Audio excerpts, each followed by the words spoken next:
Good day and Assalamualaikum. I am Zara Abdullah Manalundong, nursing student at MSc campus. So this time I will be assessing the anus and rectum. So the definition of it is the anal canal is the final segment of the digestive system.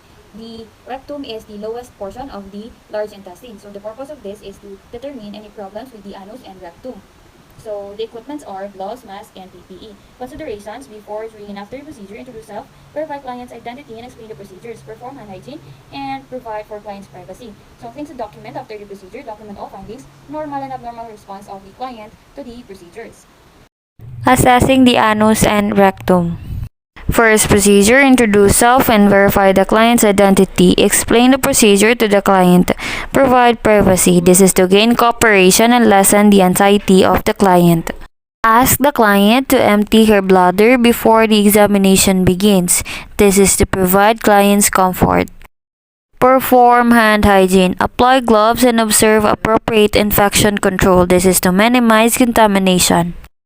Position the client. In adults, a left lateral or seams position with the upper leg acutely flexed is required for the examination.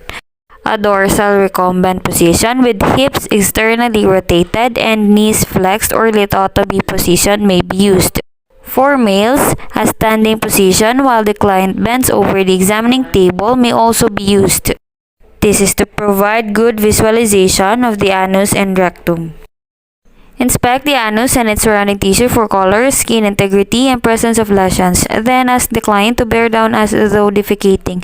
Bearing down creates slight pressure on the skin that may accentuate rectal fissures, rectal prolapse, polyps, or internal hemorrhoids.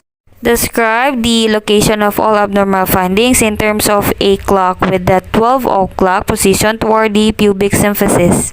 For normal findings, intact perianal skin usually slightly more pigmented than the skin of buttocks. Anal skin is normally more pigmented, coarser, and moister than the perianal skin and is usually hairless.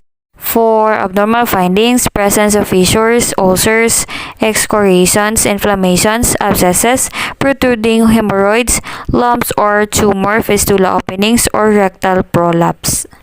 Remove and discard gloves. Perform hand hygiene. This is to prevent the spread of microorganisms.